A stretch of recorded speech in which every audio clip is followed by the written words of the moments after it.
So this is a tradition we've had at the symposium. We call it our Fireside chat. We had the fire up for a moment on the screen. But the intent is to have an opportunity for just some discussion among our principal speakers and provide an opportunity for those of you in the audience perhaps to ask some questions that they can all address. And these three individuals are our principal speakers here for the symposium. Starting from my immediate left, George Kurtz is the president of CrowdStrike, and he'll be giving the keynote tomorrow morning. Josh Corman, CTO of Sonatype, is a well-known rabble-rouser and philosopher in security, and he'll be giving the distinguished technical talk this afternoon. And you already heard from Amy Hess just a few moments ago as she gave her keynote this morning. So I've got one or two questions to start off. We're just going to have a conversation amongst ourselves here. And if you have some questions, you can either tweet them to #CERIAS, or you can get up to the microphone and I'll call on you. You can then ask questions that we'll add to the conversation. So, welcome all. Hopefully you have your mics on. One of the aspects that came up in the questions that you were asked and that we often have as we're looking at things, there's debate in the community among people who are working in law enforcement, in government, and in the private sector about what's the appropriate balance between erecting strong defenses to keep people out, to have aggressive reaction when they get in, or to actually take the fight to them before they get there and do a little bit more proactive activities against the criminals, the terrorists, the others who might be doing things. Each of those has its own risks inherent in it from what we do, costs, and difficulties. And so I thought I'd throw that out and let you talk about that, see if you have some particular opinions you want to share, or maybe even argue with each other. I don't know. I'm happy to start out. Hopefully this is on. Now you got to press the button, I think, until it's green. Oh, colorblind. There we go. All right. Is it green? It's green. Okay.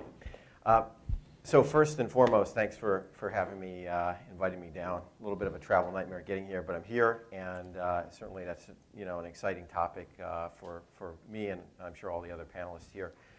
When we think about the current landscape today, I think some people have the mindset that you can keep everyone out and you can put all these protections up, but I think a lot of us in security have seen these events unfold either on the private side or law enforcement side. We realize it's inevitable that you just can't keep everyone out, particularly a determined and targeted attacker.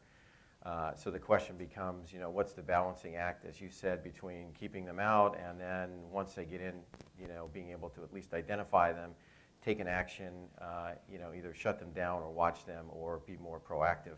And that's currently hot debate right now. If you look at just over the last week, Microsoft took some action within their own service in Hotmail and being able to identify someone who was stealing intellectual property and then work with law enforcement to take action. There was some debate about that. They had terms of service that allowed them to do that. But I think, as we go forward, it's one of those areas where, the law piece of this needs to catch up with sort of the reality of what's happening. And if you're under attack, what are the things that you're able to do? If someone stole your information and it was sitting on a server and it was just about to be shipped out somewhere, could you go get and retrieve that information? I think it's it's a hard debate when you look at the Computer Fraud and Abuse Act and what people have the ability to do. And I'll tell you a real story, and then I'll kind of yield to my other panelists. But just to kind of put it in perspective, is there was another security researcher who I won't name, but he was working on the high side, and someone had gotten into a pretty large DIB company, stole a bunch of classified information, and then shipped it out to a server. And they had minutes to figure out what to do, and it wasn't like, we can go call someone and wait for hours or days for a subpoena or what have you. So they literally decide, okay, we're just going to go get the data and get it off the server. Now, you can have a debate on whether that was legal or not legal, and there's a bunch of, I'm not the lawyer here, but those are the sort of things that I think will help test the waters in how organizations respond, how they work with law enforcement, and how they get a bit of a hall pass on doing that. And I just don't think it's been tested enough in the court where you can say, okay, if this happens, you're able to do that. I think it's really a case-by-case basis at this point. Either of you want to? I've talked enough so far. All right, I'll take a stab. While you didn't use these specific words, one of the hot debates we've been embroiled in for years now is the idea of active defense or offensive security. I think the most rational continuum I've seen is called the ARC continuum, or active response continuum. And essentially it's going from pure passive punching bag, where you're just taking a beating and doing nothing, to preemptive strike on the other extreme. And one of my pieces of guidance to the CISOs I work with and have been working with is many of us can't successfully and pervasively apply patches in our environment. What makes us think we're going to have a victory in a toe-to-toe fight with a funded and determined adversary? And escalation is certainly a dynamic. But more broadly, there's quite a few things we could do to do better defense. I think one of the things I'd like to put on the table, I'm certainly going to mention it in my talk later, is the fundamental nature of the cyber domain is skewed towards offense. The very first time I went to Fort Meade, they asked, what does the outside world think of our cyber capabilities? And my answer to the letter was, I assume we're really, really good at offense. We're really, really bad at defense. We take solace in the assumption the same is true for our enemies, but we forget we have so much more to lose. And I think that is gravitating to be that because offense is so easy, the game has turned into who can do the most offense the quickest.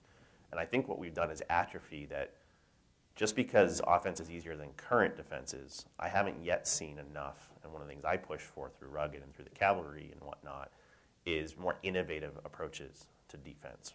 Deception, I mean, we talked about some common ground on things like deception, fog computing, web labyrinth, honey ports, decoy data. There's a number of techniques emerging and philosophies emerging that say the reason we're losing on defense is we're trying to defend indefensible infrastructure.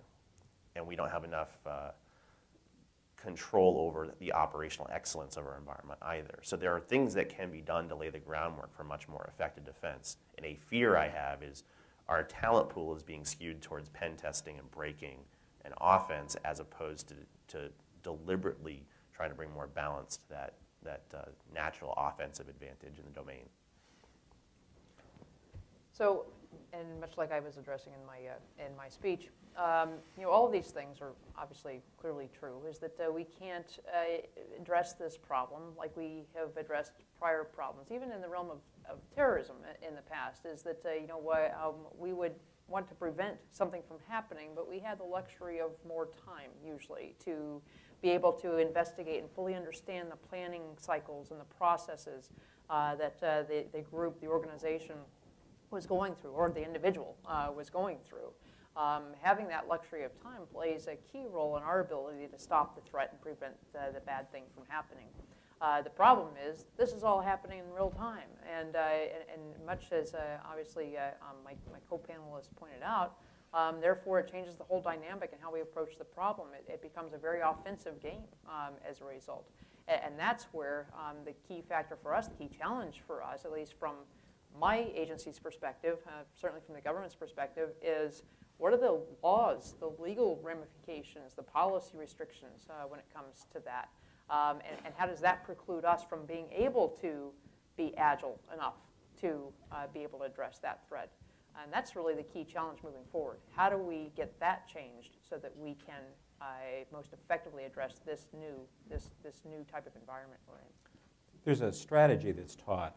It was originally developed for fighter pilots, but now it's been taught in most of the military, the OODA loop, the idea of observe, orient, decide, and act. And the concept, it was originally developed around dogfighting in planes. And the idea was that if you could exercise that loop faster than your opponent, you'd win. So whoever exercises that loop the slowest loses. And when we look at cyber, the idea of observing, orienting, deciding, and acting often takes weeks to be able to get necessary authorities, get resources in place, where many of the people that we're working against and the organizations we're working against don't follow rules, so they don't have that kind of delay built in. And so do you see our systems ever getting to the point where we'll be able to be competitive on that decision cycle the way they are? Well, it's a really good point. I hope I don't have to take that slide out of my deck tomorrow. Okay. I know. But you have one too? I do. Okay, all right. So these, these concepts are certainly near and dear to our hearts because I do think that's a key component, being able to, get the visibility within an organization from a defensive perspective to understand, that you're being attacked, who the attacker is, potentially what their techniques and tactics are, right? I mean, if you're fighting a Russian, a MiG fighter versus, a North Korean or, someone out of Iran, the tactics are different, right? So how do you understand what that adversary is going to do? First, that they're there, which is a challenge in itself, right? Most companies that we do response for, I mean, it's like 2 years they've been hacked, they don't even know somebody's there. But, our friends at the FBI knock on the door and go, you have a problem. But first understand they're there, then be able to quickly assess whether it's targeted or not, which is a hard problem for most companies because they look at a bunch of malware and they can't sort out whether that's just commodity Zeus or whether that's, a group from China. And then how do they react to it?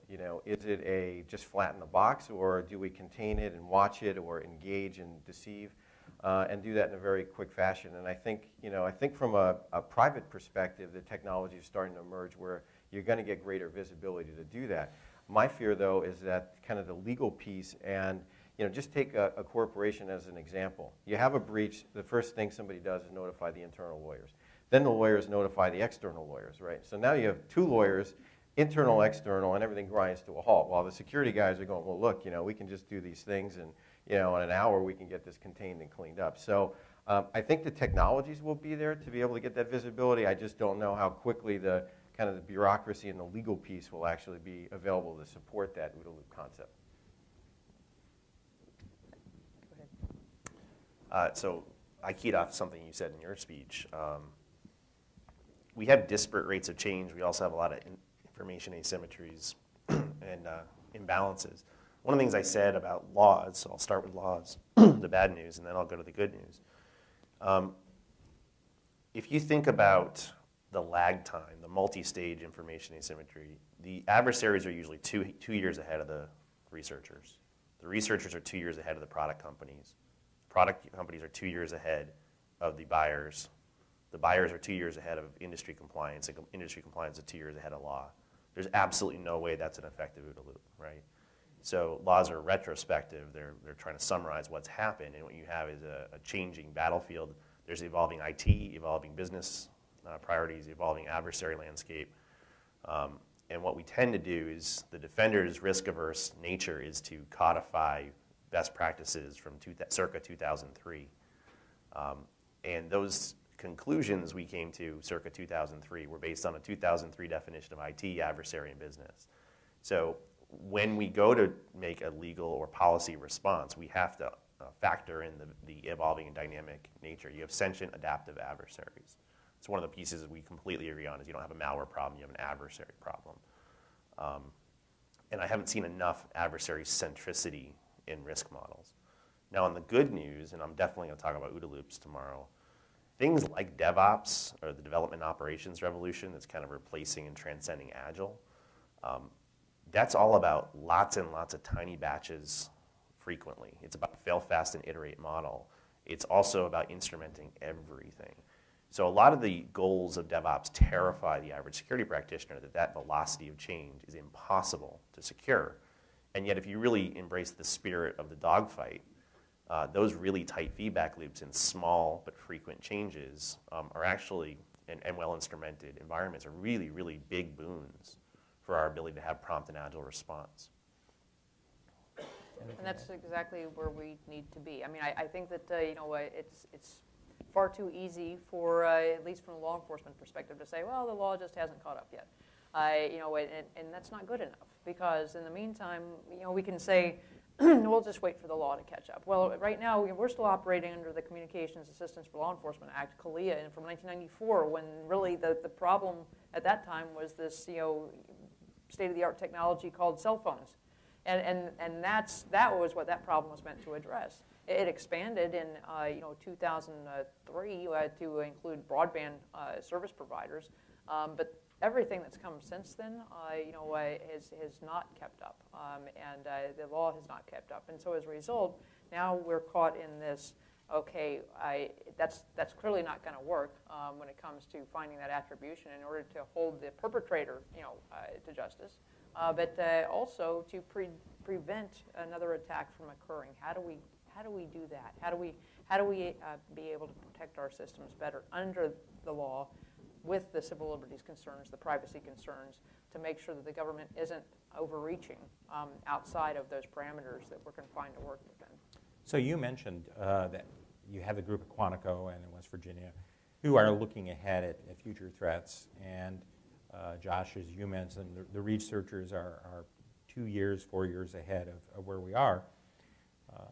But if we look at what's constrained by law, our legislators still think of the internet as a system of tubes, or some did, but it's not far off. I heard an instance about a month ago where somebody who's going to negotiate an internet trade treaty was heard asking a member of his staff to explain what an ISP was. So we have a real lag of understanding at the level of the people who make the regulations and the laws that your agents are expected to follow, that we, as operating in the field, are expected to follow in what we do. How do we cope with that in any meaningful way?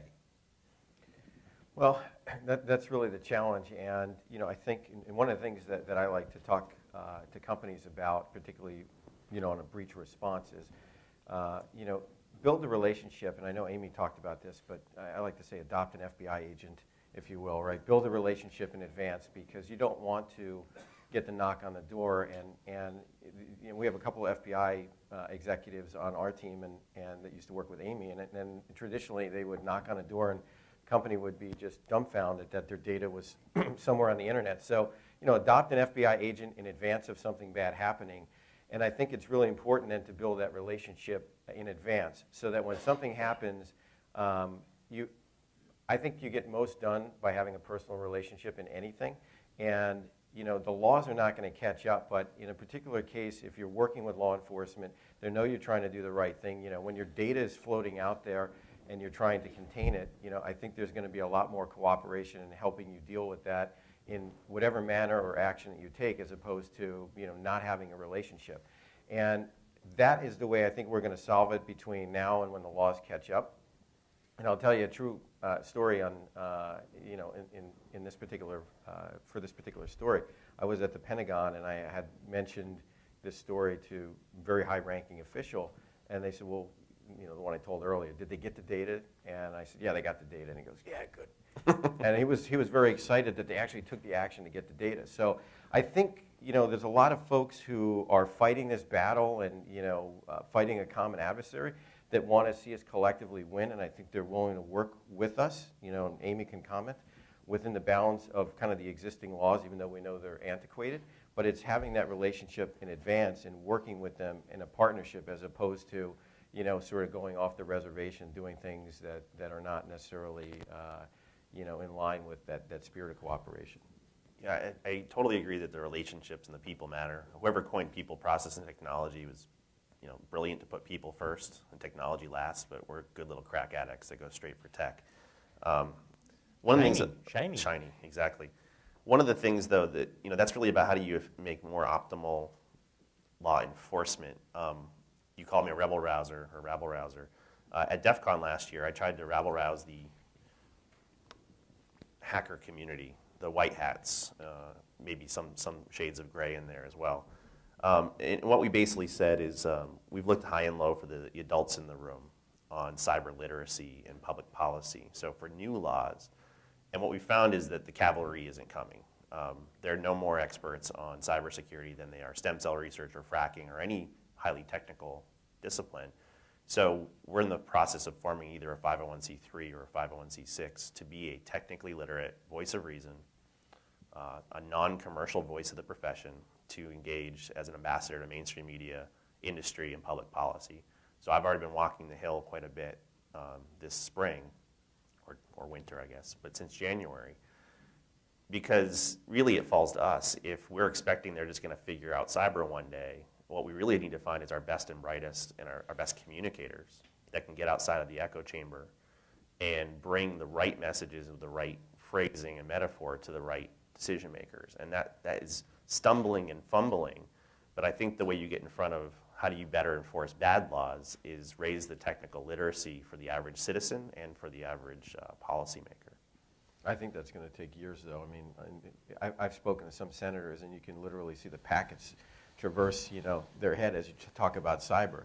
And there's others who totally get it, right? So that's a long road to hoe as well. And not intended to be cynical, but I've been working in policy and this for quite some time. Unless they come asking for the information, the only way you get on the agenda is if you have money. And so a nonprofit is not necessarily going to get you where you need to go. Yeah, that's what we're struggling But that may with. be overly cynical, but that has been the experience. If someone from the FBI or from CSIPs or some of the other organizations come and ask, yes, we want to know who they can go to ask.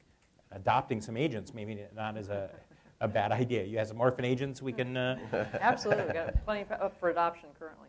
I think that certainly the key on this point of how do we educate the legislators? How do we how do we do that? And we do a lot of obviously interaction on the Hill. Usually because a particular legislator has a question about whether they think that we overstepped on something, or how does this work, or the perception is something that they're concerned about.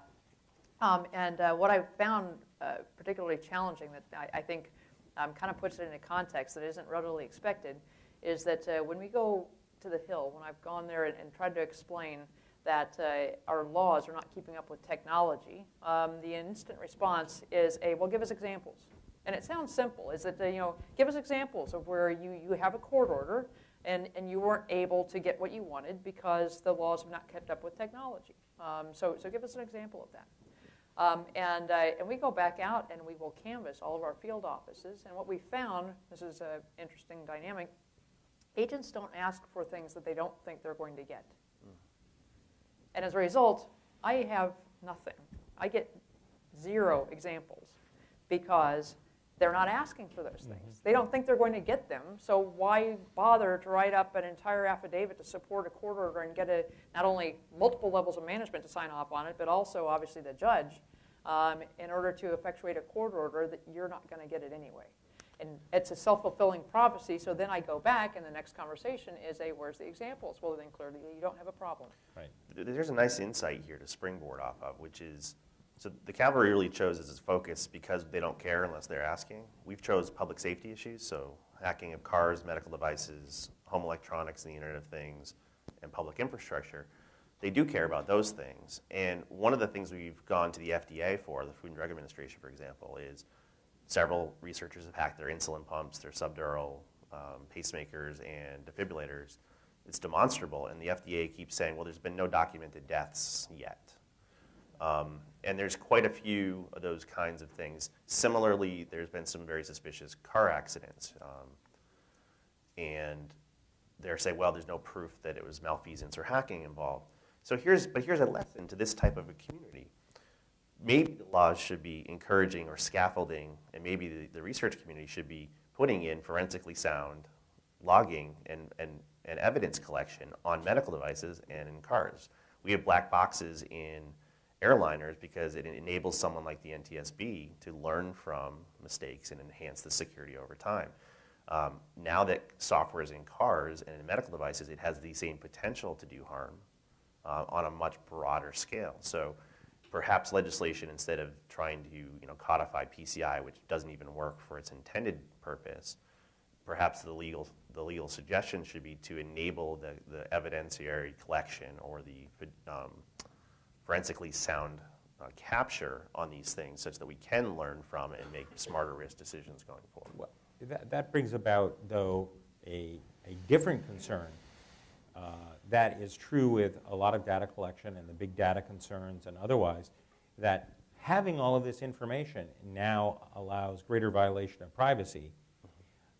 And two concerns there. There's certainly the organizations that collect it, using it for marketing and using it to draw inferences that we may not like, particularly when they're wrong, or maybe when they're right, I don't know. But it's also the case that now that information is available to be leaked, to be stolen, to be taken under cases of NSLs or warrants, and that is not information that was available before, and so that concerns people. Is there a balance here from an investigative standpoint as to what should be available? I don't know that there's an answer to this. Certainly, we just saw the president proposing some legislation to limit cell phone record retention for this very same reason. But is there anything that we can do as a community to try to help move this discussion forward to get a good level of collection, but at the same time be privacy preserving to a reasonable extent? It's all up to you, George. Raise your hand if you think we're going to stop collecting more and more data every year than last year. Yeah, I mean, I think that's kind of the point. It's, you know, it was painful after 9/11 to go through all of the stuff at the airport. We all got used to it, and I think, you know, at some point we have to go, okay, this level of data and collection is here to stay, and it's more about how we balance it, and you know, given the last year or so when the events transpired with, you know, Snowden and WikiLeaks and et cetera, you know, I think it's really just brought the debate to the forefront of, okay, we have to do collection, there's privacy concerns, and how do we do it in a balanced and responsible way? I don't have the answer for that. You know, I'm sure Amy might have some thoughts on it, but it's not going away, as Josh said, so we just need to figure out how to live with it and do it in a way that we're comfortable that, you know, our privacy is not being violated. And at the same time, you know, there are some good things that come out of the data collection. The coordination that Amy talked about of being able to look at malware across various organizations and triangulate what's happening and help organizations when they see an attack, that's a good thing.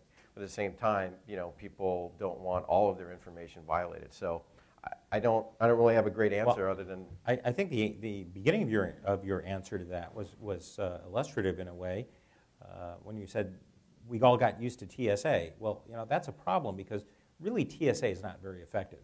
It's terribly annoying. It's a huge waste of money, and yet we've all come to accept it and kind of go, oh, well, we got to do it. We're numb to it, right? Yeah, and that's part of the problem is that the incrementalism of collecting our information, of eroding some of the privacies, we get numb to that. And the question is, how much of that should we be allowing to go forward? As the actual philosopher on the panel, this is a long overdue debate. In fact, what was very disappointing to me is the events of the Snowden Gate could have catalyzed a really big social contract reboot. We could have said, in a hyper-connected reality, here's the state of nature. Like, you can't get mad at gravity. Gravity just exists. You have to factor for it.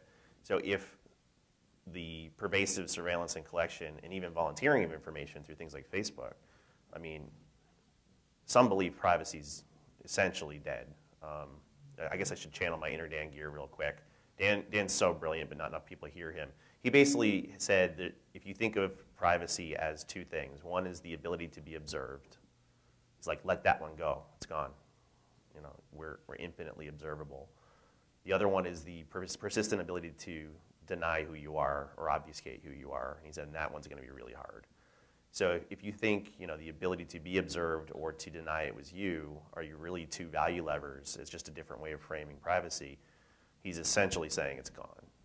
I'm not saying that's a good thing, but if you want to reboot the social contract and say what's the balance we want to see between an NSA charter and privacy, that conversation hasn't yet happened. Instead, when you see South by Southwest, it was a debate on crypto or using SSL everywhere. So we haven't really yet capitalized on this catalyst or this opportunity to reboot that, and I think we should. But just as a really simple example, this is why we need more literacy. One of the key triggers for the cavalry formation was when I was at the fort, and this was not classified. One of the assertions was, well, couldn't we stop the hemorrhage of intellectual property from the US economy to China if we simply empowered the ISPs to do deep packet inspection and run signature antivirus. And I had assembled 5 of the world's best security researchers, and simultaneously all 6 of our jaws hit the table. And we went white, and we said, with all respect, who told you that? And he said, well, we have a council of the CTOs of the various antivirus companies, and that was their #1 suggestion. And I said, That wasn't me, by the way. if you had said it, we wouldn't be friends anymore. It's essentially what we said is, with all respect, the efficacy of signature antivirus against espionage is 0. And I want you to start framing things in terms of literacy, which is this will be perceived by anonymous and chaotic actors and a younger demographic as an infringement on 4th Amendment. That's the cost, and maybe we could debate if that cost should be worth the benefit. But the benefits is essentially 0. So that's a really bad trade. Now notice I didn't say we shouldn't have that cost-benefit conversation and rebalancing. But my bigger fear is that they're doing it without facts, or they're doing it with only a commercially vested set of facts. So that is another punctuation for why we need to have a lot more literacy, cyber literacy. I said cyber, but I want to drink scotch with you later, so that's okay. We'll figure a way around that. Yeah. Any comments to this? So part of the whole discussion, I think, centers on has been this conversation about trade-offs, and again, the risk versus benefit. But part of the challenge for us, I think, when you go from a reactive law enforcement model to a preventative law enforcement model, is you don't have that smoking gun. You can't say that this is the event, this is what happened, and this is why it's a good idea that we do X, Y, and Z. Instead, what you're trying to do is prove a negative, that this thing didn't happen because we were able to do X, Y, and Z. And that's a much different type of dynamic that brings in to the equation, because some people may look at that and say, well, how do you know that was going to happen? Because all these indicators were such that it looked like it might happen, but it still might not have happened. If I have a car full of guys that are circling a bank and they have guns, does it mean that they're really going to rob the bank?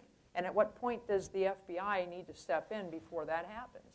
So if we don't step in, however, and they do go into the bank and end up killing somebody, then obviously that's a bad day for us. But it brings up a lot of the discussions on an oversimplified method of what we're having here today, because how far are we willing to go as a society with that trade-off, that risk versus benefit, in order to have those type of predictive, proactive models of law enforcement rather than the reactive model? There's a rather interesting argument that's been made by some that if we are worried about the erosion of privacy, that actually the way to deal with this need for information, is to actually increase the transparency and the oversight. And that is where some of the difficulties may be occurring, is that we don't actually have enough insight as to how the information is being used, who's using it, oversight into how that's being done. And the select committee that was looking at the 215703 collections, for instance, for the president, that was one of the things they brought out. That's been an ongoing criticism of the national security letter use, as another example, for those of you who are following in the audience. But that greater transparency also means a greater insight into the methods that are used, and that could therefore erode some of the effectiveness of the methods. Just real briefly, I mean, what you're hitting on is a first principle, right? So one of our first principles is transparency in the way we conduct it. And what I found striking I don't know if people have seen it, but Snowden also did a TED Talk, and it was followed up by a response from Rick Leggett of NSA, which was a really nice pairing to watch back to back. Because in my experience working with the intelligence community, these are not evil people.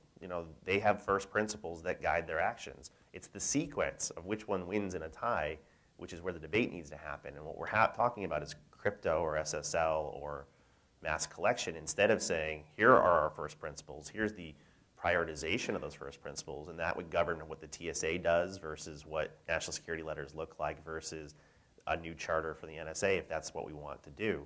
But this is less about technology and more about our first principles. Just to follow on, there's a thread there that is adjacent to what we're talking about, but related. You talked about this, you want transparency in the fact that the source and methods are sometimes classified, right? So people fall back on that. And I think that's one of those, it's an easy crutch to fall back on, to say, well, we can't give that to you because it's classified in the source and methods. And I think that's one of the things that frustrates me about the government in terms of, when someone does knock on the door, company says, okay, well, tell me what happened, who is it, what should I do? And they sort of get that we can't tell you because it's all, source and methods. And it's like saying, you've got a condition that you're going to die in a month, but we can't tell you what it is. It's like, okay, what do I do now? So I think that's one of the areas. Write a will.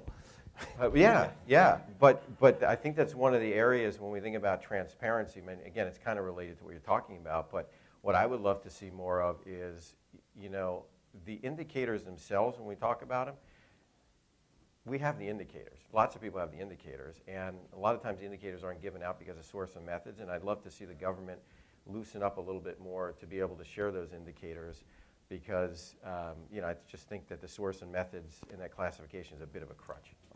I actually chose the examples, and I'll expand on this because then I'd like you to comment on this, Amy. The transparency, the oversight into things is not only because of classified issues, but for instance, in a law enforcement situation, they investigate a number of possible things, a number of suspects who really have nothing to do with the case. And that information is kept confidential to protect those individuals who aren't guilty of something. It's not simply a matter of protecting sources and methods, but respecting privacy as part of what they do. It's very difficult, I would think, to actually try to present all of that in a transparent way and yet preserve that kind of privacy for those individuals who are victims of crimes or who are mistakenly suspect or who are contributing information. Yeah, do you have anything to add to that conversation? Oh, yeah. So yeah, I mean, and clearly that's the challenge for us, is that we need to do a better job of sharing information and not always default to oh, we can't tell you. At the same time, there are a lot of things going behind the, oh, we can't tell you default position, because there are obviously the privacy concerns, not the least of which are a piece of that. The sources and methods piece, it depends on the nature of the investigation or the nature of what we're talking about. But you think of it in terms, in the context of so the NSLs, for example. It's one thing to say, this is how many NSLs we publish. It's a whole other thing for me to say, and this is who they were on, and these are the telephone numbers, and this is who we had under investigation, because we weren't sure when we heard that there was a plot to blow up a building on campus. Then we had to look at where that phone number, basically all the hops that phone number took, and maybe there were multiple people there that weren't the right person, but in that course of investigation, we had to put that net out there first and then narrow it down. So is it a valid argument then to say that that information should be transparent, or any fraction of that information should be transparent? That we, for example, even if we don't disclose the names or the telephone numbers, perhaps that we only looked at people on campus that last name began with an M. And that's the privacy. I'm oversimplifying completely, but that's the part of the issue that we're dealing with, as well as the law enforcement sensitive protections of if we disclose exactly how we went about doing something, does that give a roadmap, a blueprint to the next person who then will want to take steps to avoid those things? Just one sentence. State the obvious. Secrets are necessary. And a fear in this debate is we're going to err so much on transparency, we're going to forget that there's a vital, necessary role for secrecy. Yeah, there is a balance there that is constantly changing. And just as a brief, for those of you in the audience, we've been saying NSL. If that isn't immediately a register term for you, it means National Security Letter. And you can look that up with Google or Bing or otherwise if you need further explanation. Ask me if I've ever gotten one. I can't tell you. Okay. I can say I haven't gotten one yet. So after one of these meetings, who knows? We'll go to the mic. I'm interested in what you think. You have to hit the button there. That's on the side.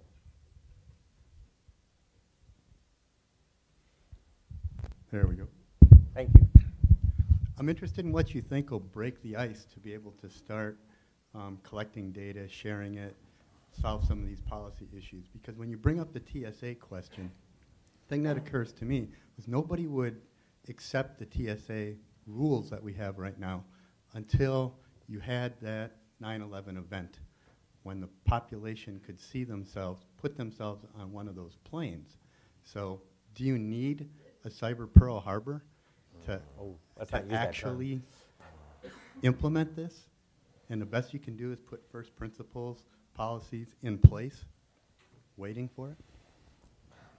That's exactly what I think we need to get in front of that problem so that doesn't happen. But that brings up this whole predictive, preventive model that we're talking about, where if we don't have an event, which we don't want to have that type of event, then how do we ensure that that type of event doesn't happen?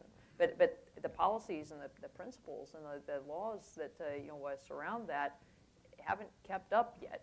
They aren't there yet, and we need to figure out how to communicate something where it's very easy for legislators to see that something happened and we need to fix it as a result of something happening in a reactive mode instead of a proactive mode. But nobody wants to take the risk of sharing until there's a greater risk of not sharing evident to them. I mean, right there. It's also a tragedy to impacted commons them problem. I mean, the individual cost benefit is different than the collective cost benefit Right. as And well. I get that Yeah.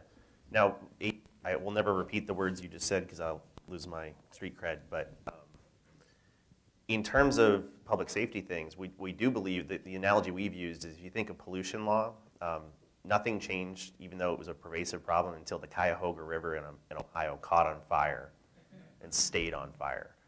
Now, it's our belief that that cyber Cuyahoga River moment, which is less polarizing, is coming. And one of the reasons we've started this public policy discussion on safety is that typically when you have a 9/11 moment or you have a Cuyahoga River moment, you have a bad knee-jerk response. And the reason to start the debate in scaffolding now is have a ready-to-go, thoughtful, planful, intelligent response. If we wait for that moment, we will have another bad law or a bad policy change. If you can do some analysis in advance, then when that moment comes, you have a ready-to-go framework to be put into place. Just to comment on that, though, but if you just take a look at last year, I mean, it was the year of the breach, right? I mean, Target is a huge watershed event, right? I mean, it's another of many that have happened and will continue to happen. But if you just look at that as an example, I mean, the Secret Service sat on, the malware for, 2-3 weeks before the researchers even had it. There's a few people that had it, but it was actually very difficult to get a hold of that. And that's like 3 weeks of just pain, not knowing what other retail organizations were hit, et cetera. So, I mean, I think there's a need for kind of managing the situation, but the comment was really about sharing that information. And again, that was a situation where the government actually had it. And, there are certainly companies and researchers and folks in the industry who they work with. It would have been, a lot easier and more effective to be able to get that out sooner than later than just kind of wait for, weeks before that actually came to light. Well, part of the problem is you look at the realm that we're talking about here with computing, information technology, combinations of policy and law and other issues, and yet the population that votes, the population that's affected that is going to drive any change, 25% of them believe that the sun revolves around the earth, that more of them can name all the members of the Kardashian family than any of their elected representatives. This may not describe you in the audience, I hope, but the vast population of people out there are sort of willfully ignorant. And when it comes to things like this where we're talking about, it's equivalent to magic, which, by the way, 43% of the population believes in astrology. So maybe we have to wait for the planets to align and the rivers to catch fire before this happens. We can be smarter for them. If they'll let us. There is a problem there. For a long time it used to be that we could say these are the studied individuals at the universities and the government agencies. You can trust their decisions. And more and more people are not doing that. They're distrusting those organizations, either because they've been told they should distrust those organizations, even though the evidence is there. Another example is that the AAAS, just at one of the meetings, was talking about climate change. 97% of all scientists are convinced climate change is real. And yet you go talk to the person on the street, and because of the pounding of the information from some of the media, some of the moneyed interests, they think it's a controversial issue, that it's not settled, even though it's a settled fact for all the scientists.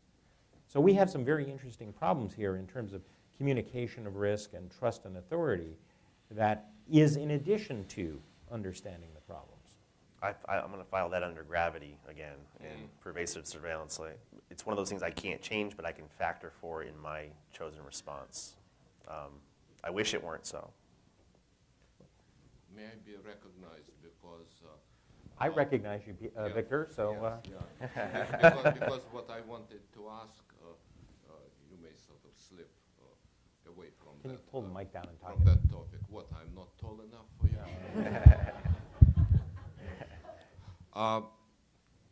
I was thinking, and I will eventually in 20, 30 minutes get to the question. We're all very good about lamenting the situation, and even at these symposiums, symposia, we have been lamenting pretty much the same situation for 15 years. But can we turn the tables? You mentioned, Gene, before, you didn't want to be cynical. That's news to me. About how money talks. We are definitely not talking to the legislators in the language they understand. Lamenting that they are not technically educated is futile, because if they were, they would do something useful. So there is a self-selection in that. By the way, the idea of electing all the Kardashians into Congress, it's a very good idea, because the public will watch the Congress much more closely then. What can be done according to the political real situation? The question is, are the interests of high-tech companies, all companies that protect their intellectual property, similar enough for those companies to form a powerful lobby, not to pay insurance fees or whatever, which is passive, but actually pull the same money into an organization which will have an impressive office on K Street, and will have the budget for donating money to the senators and congressmen's election campaigns, and having personal relations with enough reporters to ring alarm all the time about the situation. The alternative, which Josh, I'm sure, will welcome, that is forming a white disaster arrangement organization, is probably less desirable. Is there any attempt, that's the question, to lobby on behalf of all of those interests? Are they identical enough for people to do it together, for the competitors in the industries to pull their resources into one high-tech technological cyber lobby? There are groups that do that. I can tell you, I work with some groups in DC that do represent high-tech industry, but they are outspent and competed by organizations such as the Better Business Bureau and others that represent a much larger group of companies. The entertainment companies are the biggest heavyweights because of intellectual property protection issues. They spend vastly more money than are likely to be spent by the high-tech companies. How that will play out in the longer term is a whole different issue. Well, my question is, why not all the organization, intellectual property, entertainment, whatever, do it together in one powerful lobby? They're not aligned enough to do that. Well, so we have 2 days, let's align them. Thank you. Any of you want to respond to that as well? I mean, this is exactly what we're exploring. I mean, when I said C3, educational foundation. A C6 is an industry or professional organization. A C3 can't lobby. A C6 can do a little bit of lobbying. I didn't say C4, and I didn't say PAC, or Political Action Committee, because those get partisan really quickly, and we wanted to avoid that. But I'm still naive enough, and I'm self-admitting that, and I'm tenacious enough and stubborn enough, as the rabble-rouser I was accused of being correctly. We are trying to get really solid, good arguments and cases and rubrics in front of them, and so far it hasn't required a lot of money. It doesn't mean it couldn't get reversed by someone who doesn't like it, but for example, I posed a simple rubric, and I was told instantaneously by a Democratic senator, well, the Chamber of Commerce will never stand for that. And they were probably right. And yet a different group loved my argument so much, they said, you really should get in front of the Chamber of Commerce because I don't think they're thinking about this correctly. And I think that the way you tackle these Gordian knots is you find out what their current belief structure is, and you present more facts. Now, it doesn't necessarily eliminate the Gordian knot, but it may loosen it enough for something to get through. And I proposed a very common sense, simple addition to the Defense Authorization Act. And I think it's pretty much going to get in. It didn't take money. It didn't take multiple visits. I talked to the guy who writes it. I made a good argument. And he's like, it makes perfect sense to me. It was a complete opposite of what I've been led to believe. I'm not saying that's always going to happen. I started this saying I'm naive. But I think the act of trying and building those muscles and failing fast and iterating is the hacker way. And we need some white hat hackers to start trying as well. Let me take a little bit of a different cut on this. And I think one of the failings that we have in the security community is we like to talk about registry settings and Yes. weird file names and downloader XYZ and we get excited. But business people don't understand that. What they understand is time, money, and going to jail. Those are kind of the main drivers of business, right? If you can save time or money or avoid going to jail, then you get somebody's attention. So there is a little bit of good news, kind of post the year of the breach. We're starting to see more engagement from boards of directors, and they're starting to ask the question, what does this mean for us? Could we be another target? Do we have adversaries in our network? What's been stolen? Traditionally, they've asked the CIO, and the CIO said, don't worry, boss. We've got a firewall. We've got AV. We've got enough. We're covered, right? That's not the right answer. So we're actually seeing, again, true story, we saw a board engage their own internal counsel to come visit with us to go understand their security because they didn't really get the right answer from their own internal IT people. So there's more of a recognition now that security is important at the board level. That's a good thing. So where I'm going with this is I think you can band together all of the security folks, and there's some big players in the industry, and we're still not going to have as much power as take the Fortune 100, right? Mm-hmm. When you start to see the Targets of the world, the Walmarts of the world, the Exxons of the world, the Halliburtons of the world, et cetera, when they start to go, wait a minute, we have a huge problem here, we need to get somebody's attention, I think they can do that, and it's at the executive level, and it's in sort of that time, money, and intellectual property theft. And I hope that they're now getting more educated. But these are, as an industry and as a population, I should say, we still have a problem picking good passwords. So to get some of the concepts that we're talking about at the board level ingrained and have them understand it is a difficult task. It's going to take a little bit of time, but I think that's the group that can actually go into Washington and make a change. Okay. I've got one question that came in online, and actually two that are related, and I'm going to try to combine them here. And direct to Amy to start with here. A lot of what goes on in cyber is very asymmetric. Small number of people can have a very big effect. But we're beginning to see some things that are quasi-nation state related, almost military in a way. The Syrian Electronic Army, as an example, was the one that was mentioned here, where you have a group that are pursuing a nationalistic kind of behavior, and what they're doing is attacking domestically. How do we deconflict that kind of activity as being a law enforcement versus a military kind of activity? How do we resource that, and how do we appropriately respond to that kind of thing? That may increase with time as international relations become a little bit more uncertain. We may actually see some behavior like this going on from Russia or from Ukraine directed into the U.S. So how do we cope with these kinds of situations? That's exactly what we've been talking about here. Is that as this nature of this threat evolves, is that how do you go about using again current laws, policies in order to address these issues? The problem there is that it's much like I equate it to the issues with the domestic terrorism groups, right? Is that in the past. You have to be able to distinguish between, again, what are First Amendment protected rights versus actual damage, actual violations of U.S. laws.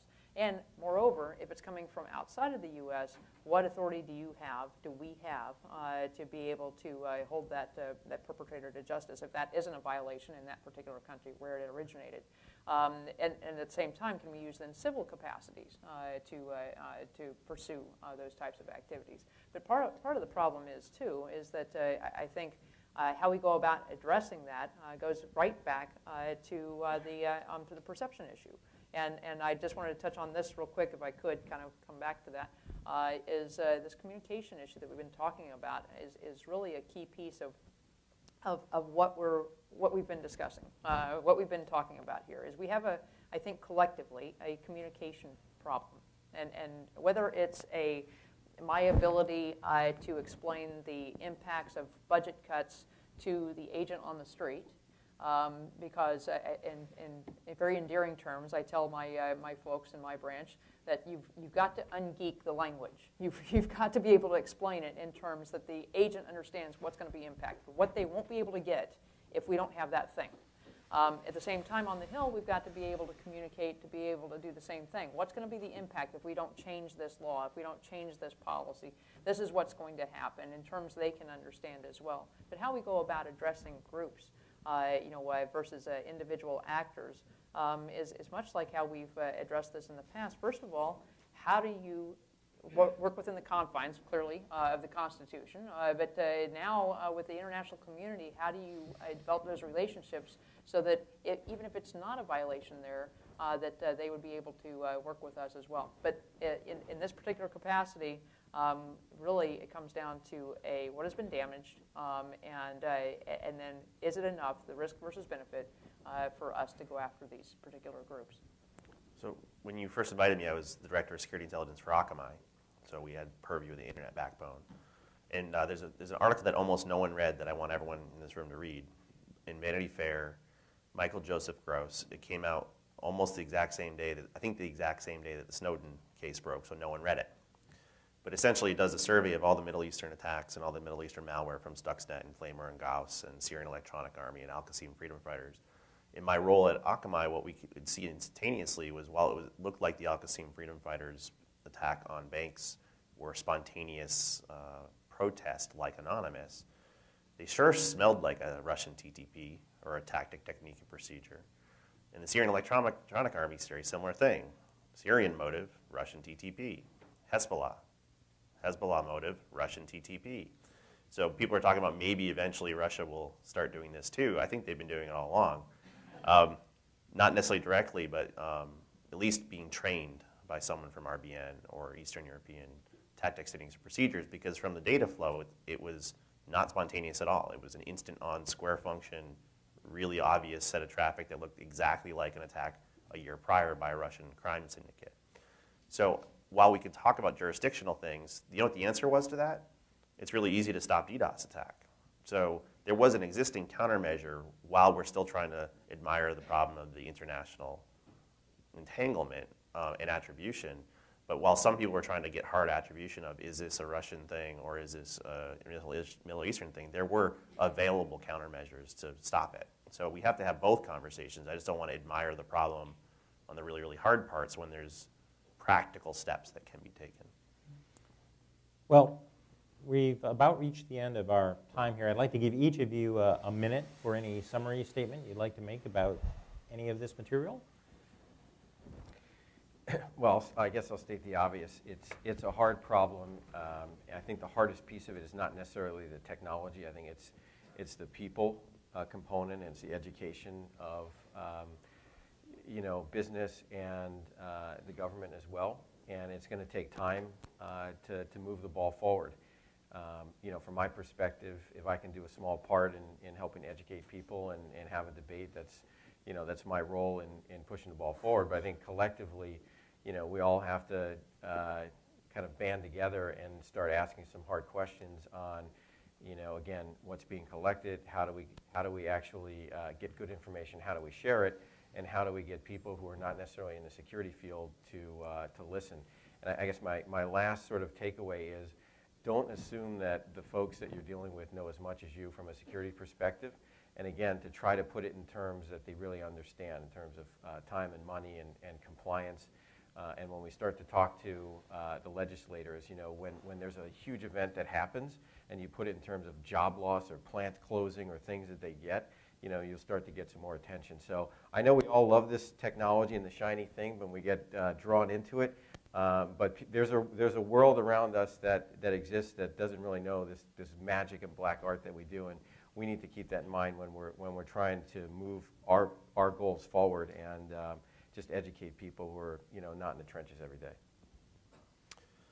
One of the reasons I'm from a distance very fond of CERIAS is it's from its inception been a multidisciplinary approach, and that is exactly the key going forward. It may be about expressing some of those disciplines more than we have in the past, but this is the exact right attitude. Some of the most impactful people on the direction and conversation in the echo chamber in the cybersecurity community have been what I call boundary spanners, right? They're people who can exist and be respected in more than one discipline. And what I really think is lacking right now is that, you touched on communication, but I want to see more psychologists, anthropologists, sociologists, policy folk, and economists in the mix, because this is not, to riff off the adversary problem, it's not a malware problem, it's an adversary problem. We have an incentive problem. So we're incentivizing the wrong things in the free market, in the industry, in the research community. So my takeaway from a lot of this conversation is it's the soft skills and the human factors that need a lot more attention. So when we do get the attention of a policymaker, it can't be about crypto. It's going to have to be, why does this matter, right? The what and the how never come until you can get them on the why. So we have to be, for the next 12 months, focus on why. Mm-hmm. Then we have a rich body of knowledge we can draw from to answer what and how we do it. And finally, I would just say that the key question here is we need to collectively determine, what are we trying to accomplish? What do we want to accomplish? What's the goal? What role are we comfortable with the government playing in this field? Recognizing, again, the trade-offs there in order to hold people accountable, in order to ensure that, of course, they're held accountable whether, criminally or civilly. Are we willing how far are we willing to go in order to enable that to happen? And then finally, how much information sharing are we comfortable with? How much are we willing to share as a society when it comes to these types of attacks? For a variety of reasons, whether it's with the government, whether it's with industry, whether it's in the community at large. How much information are we comfortable with in revealing, again, any privacy concerns, any proprietary concerns we might have? And these are all obviously the subjects of the debate. As was just mentioned, it's rarely a technology problem. It's all the things that surround all the things we've talked about here today: the policy, the legal, the privacy impacts, and certainly the impacts on the community at large. So I think we have marching orders from this panel that have come out from here. We know that we have to do a better job de-geeking ourselves and explaining what we do. We need to do a better job of communicating on levels and issues that are different from the technology, that the technology doesn't justify some of the steps, but in fact we have to look at the impact on human beings and the organizations that they work in. We have to spend a better portion of our time thinking about how to affect policymakers, improve the communication, decide what it is we want to do, adopt an FBI agent, and with that, and a senator. Let me note that Josh will be speaking this afternoon.